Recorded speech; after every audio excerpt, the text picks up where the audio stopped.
From the studios of Farm Journal Broadcast, this is AgDay.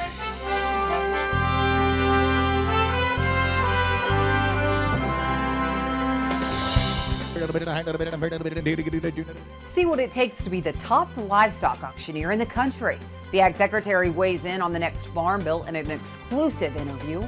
I don't think we're close to getting a Farm Bill done until the folks who are negotiating the Farm Bill are realistic about what's doable within a constrained resource environment. And the effort to tame inflation. It's proved more persistent and stickier than what we thought. The impact higher interest rates are continuing to have on rural America right now on AgDay. AgDay, presented by Pioneer. What's next happens when the name on the cap matches the power of one's purpose. Pioneer. What's next happens here. Good morning, I'm Tyne Morgan at our Farm Journal studios here in Kansas City. Clinton Griffiths has the day off. Is the ag economy heading toward a recession? There are several warning signs starting to show up, according to the head of the Chicago Federal Reserve. As we first reported on Friday, the latest Rural Main Street Index out of Creighton University shows ag lenders are concerned. One banker even saying that farm operating loans are up 20% in total volume compared to last year, which is a sign that cash flow and cash balance sheets are down from last year. As the Federal Reserve looks to tame inflation, interest rates remain high, and certain industries are getting hit hard by the higher for longer interest rate environment, including ag equipment makers. And a possible recession is now a growing concern in agriculture.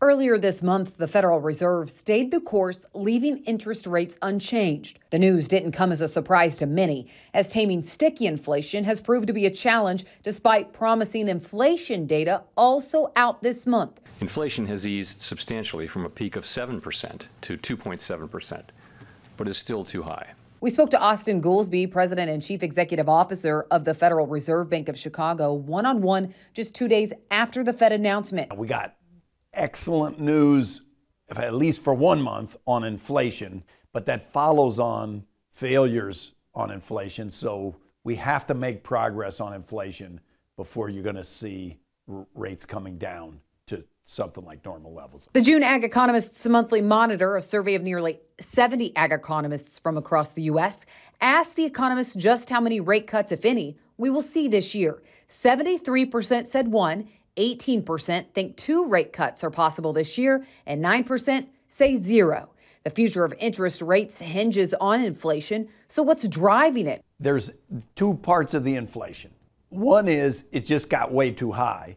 And then the second is it's proved more persistent and stickier than what we thought.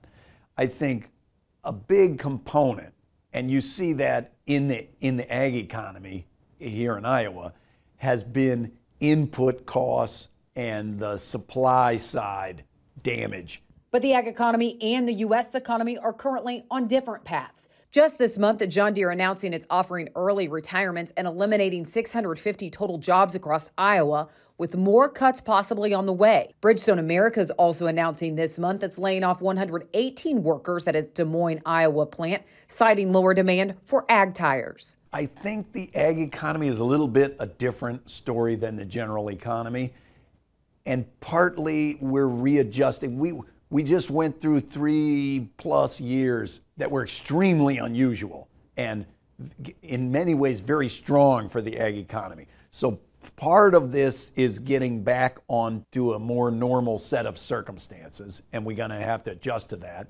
The Chicago Fed also produces an ag letter looking at credit conditions across their geography. In May, the letter showed district credit conditions weakening in the first quarter of the year, and demand for non-real estate loans were also up from a year ago, while the availability of funds for ag lending was down. Right now, repayment rates, if you look at delinquencies, they're rising. They're not to levels that you would call a recession, but they're rising. So I think that's an area of vulnerability. So what are the issues for the ag economy going forward? Well, we asked economists in the June Ag Economists Monthly Monitor about the positive and most negative aspects of the outlook on the ag economy. They told us geopolitical risks and Chinese demand, U.S. trade policy, and current export outlook. Those were all some of the headwinds for agriculture. As for positives, adverse weather boosting U.S. exports, strong financial balance sheets at the farm level, and farmers willing to adapt to stay in business, those topped the list. As farmers face high costs and lower margins, could relief come in the next farm bill? Well, U.S. Agriculture Secretary Tom Vilsack telling our partners at AgriTalk that the $53 billion it would take to raise reference prices in the House version is not realistic. Vilsack says farm state lawmakers have to get realistic about a new farm bill, and he says the reality is the House Republicans' version of the farm bill, which would raise reference prices, is too costly and a major hurdle in getting a farm bill across the finish line this year. I don't think we're close to getting a farm bill done until the folks who are negotiating the farm bill are realistic about what's doable within a constrained resource environment. The Republican proposal, whether it's the House version or the Senate version, essentially requires a significant amount of additional money coming into the farm bill in order to pay for all of the various promises that have been made, from reference prices to crop insurance premium assistance to all the other proposals that are contained in those bills. It can amount to over $50 billion of additional resources that have to be identified within the existing farm bill or new money coming in. The reality is they just don't have that. Vilsack calls the Senate Ag Committee's approach more realistic and more reasonable, but it's important to note the chairwoman, Democrat Debbie Stabenow out of Michigan, has only released an outline of the proposal, not the full farm bill. With funding being the major sticking point, Vilsack telling AgriTalk he does think there's an opportunity to get creative to use the Commodity Credit Corporation to provide additional resources in the new farm bill. But he says that amount is nowhere near the $50 billion needed for the House version. Well, after a week of heat, will we finally catch a break with cooler temperatures this week? Meteorologist Jack Van Meter joins us. Looks like if we get any relief, it's going to be today on Monday, just a little bit before that heat really kicks back up. Look at our temperature outlook. Again, still much above average temperatures for much of the Central Plains down to the deep south and up to parts of the Midwest as well. Getting a little bit of relief on the East Coast as well as the Northwest as well, as those temperatures start to plummet up there just a little bit. Flooding potential for Monday. We can see very, very low up in the Great Lakes region and also down in the Four Corners region, which is very, very good for them because they're dry. On Tuesday, from the Red River all the way up into Michigan, where that flooding potential will stay in effect. Take a look at this. After a dry start to planting, things have taken a dramatic turn in eastern North Dakota and Minnesota. Just look at all that standing water. Meteorologist Blake Rafferty says he was curious about how many acres were switched from corn to soybeans in that area due to delayed planting. Now he says it will be interesting to see how the crops respond to all this standing water. I'll have my full forecast after the break. As more cases of avian flu are reported in dairy cattle, we're learning more about the impact it's having on production. According to USDA numbers, milk output in Texas and Kansas declined in March and in April. That's counter to the typical seasonal increase. It reports Texas says a 4.9% drop in milk production in March. Kansas was down 1.9%. That compares to a national decline of 0.5%. Experts say while the virus continues to spread, its overall impact on milk production is expected to be limited as many dairy cows do recover. As of Friday, the H5N1 virus was reported in 116 herds, but still in 12 states. Brazil is now authorized to export used cooking oil to the U.S. That's according to the Brazilian government. Used cooking oil is crucial for production of biodiesel and sustainable aviation fuel. The Brazilian government will have to provide certification on the traceability, identity, and origin of the used cooking oil. The authorization adds another source of UCO to the U.S. market, where imports have increased significantly to support biofuel production. As we've reported, though, the surge in these shipments from China has led some in the U.S. to advocate for limits on these imports. Well, we now have new information about the death of a livestock hauler in Iowa. We first told you about the investigation into the death of 53-year-old David Schultz after his body was found earlier this year in a northwest Iowa farm field. His abandoned rig was found parked in the middle of a road just before Thanksgiving. The pigs he was hauling were still in the trailer, and he was just 10 miles away from the destination, a livestock dealer in Sac City, Iowa. Authorities did not suspect foul play in his death when his body was found, and the state medical examiner now listing Schultz's death as an accident, saying the cause of death was hypothermia in the setting of acute drug intoxication. The case is now considered closed. Still ahead, marketing your crop in a time of wild weather. We dive into that coming up in Markets Now. And later, meet the winner of this year's World Livestock Auctioneer Championship. Get ready, that's in the country.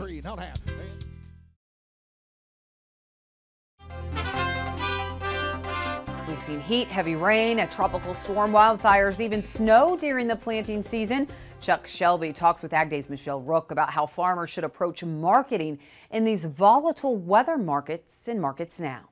Joining us with markets is Chuck Shelby, Risk Management Commodities. Chuck, let's talk about the fact that we are in that time of year where we're in a weather market in the grain trade. Things can get kind of volatile. So what is your marketing advice for producers so they don't get chopped up? It's certainly one of the more difficult times to make decisions and to really, hone in on why that is. Where these prices are, which is basically near or slightly above the cost of production for many producers. It'd be a lot easier for producers to sell if we had $13 or $14 beans and, $5.50 or $6 corn. So it's really challenging here, especially for producers who have maybe a late planted crop or struggling with no rain. So at this point in time, I think we got to take advantage of the opportunities, get something sold, be flexible on how you do it. You can sell cash and have some call options. You can look at put options, but in a time when there's a lot of uncertainty, it forces producers, I think, to take a look and try to make some decisions based upon the tools that are available to them. No doubt. I know you also watch seasonals, and what do those say? Because sometimes in a weather market, we can top before you have the worst of the news in the market, right? Yeah, I think that, the seasonals tend to peak out here at the end of June, definitely a lot of times around the 4th of July. So this is a time window when there's an opportunity for producers, even though it may not feel like it. And even when you get those pops in a weather market, they can be really fleeting, can't they? You look what the wheat did. We had a massive rally in wheat, and, look how far down we've come. You look at the hog market, major rally, and what have we done? We've reversed thrusters and come all the way back down to, where the market started last winter. So it just seems like we need to take advantage of a rally if it occurs. These aren't markets that seem to want to stay with these kind of rallies. I think that goes back to the, two conflicts going on in the world and a lot of, things out there that aren't positive for, really good demand. Some good advice as always. Thanks so much, Chuck Shelby, Risk Management Commodities. We'll have more AgDay coming up. Watch Markets Now with Michelle Rook on the Farm Journal YouTube channel, keeping you updated throughout the day on the markets at the open, midday, and close. Find out what moved the markets today and what to expect the market to do next.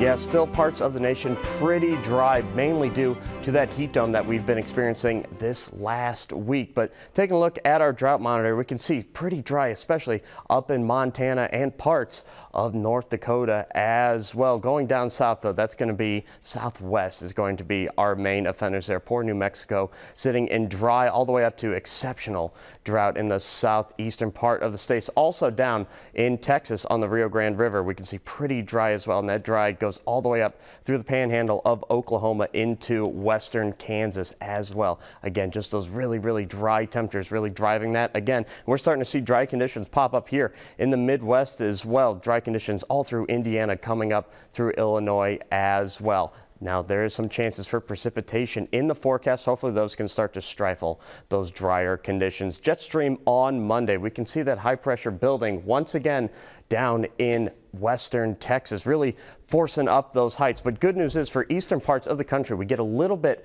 of temperature relief as a low pressure system, as you can see here, is starting to drop those heights just a little bit there, bringing those cooler temperatures and, more importantly, chances for precipitation.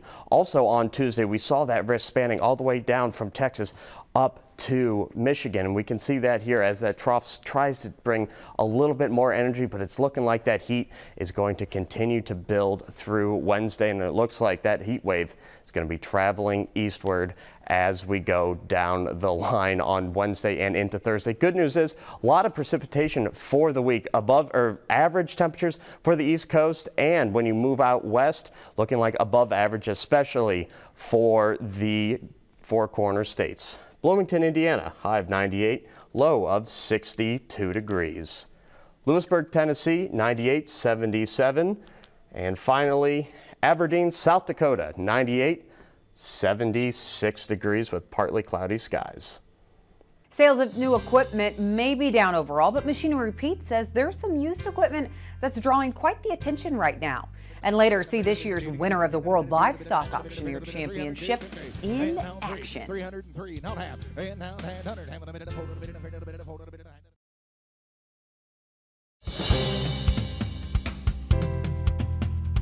Well, sales of new equipment continues to push lower overall. The Association of Equipment Manufacturers monthly flash report showing the sale of all U.S. tractors down more than 10% so far this year, while sales of combines are down almost 14%.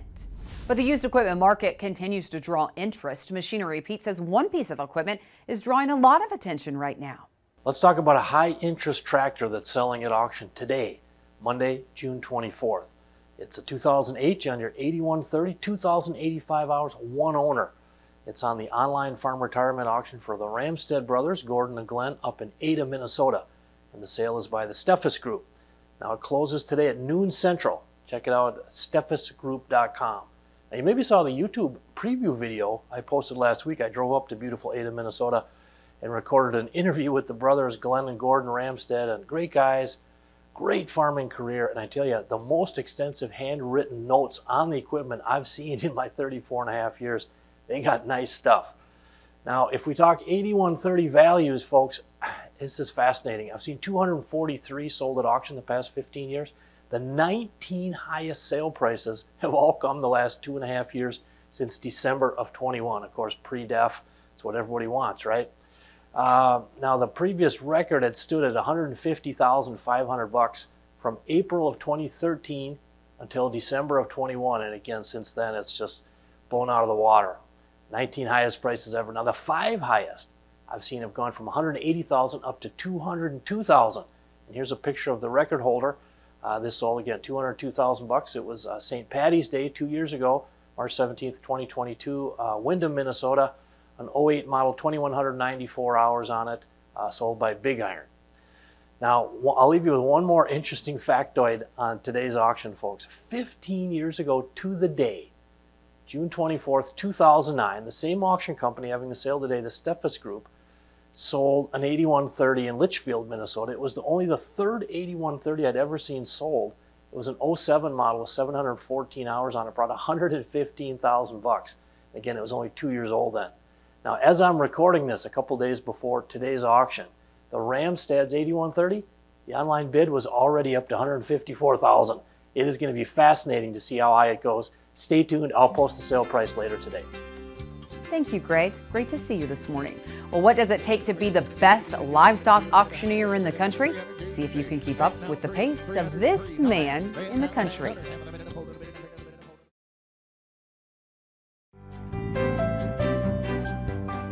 A man from Michigan can now call himself the world's best livestock auctioneer. Here's a look at him at work. Wade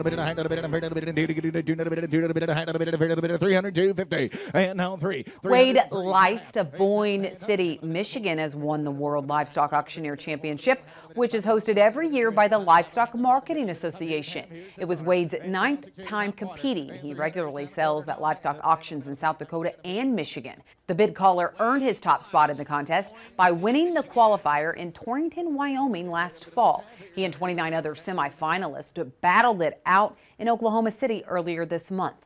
They had to take part in an interview competition and then selling on the block at the famous Oklahoma National Stockyards. As the new champion, Wade will spend the next year traveling the country, sharing his auctioneering skills with other livestock auction markets, as well as acting as spokesperson on behalf of the Livestock Marketing Association. Wade says he can't wait to go to work, both for the people who have supported him along the way, but also for those who have not heard of him and are just excited to have the champion come sell. Congratulations, Wade. That is some serious skill. Well, that's all the time we have this morning. Thank you so much for watching. For all of us at AgDay, I'm Tyne Morgan. Have a great week in Farm Country.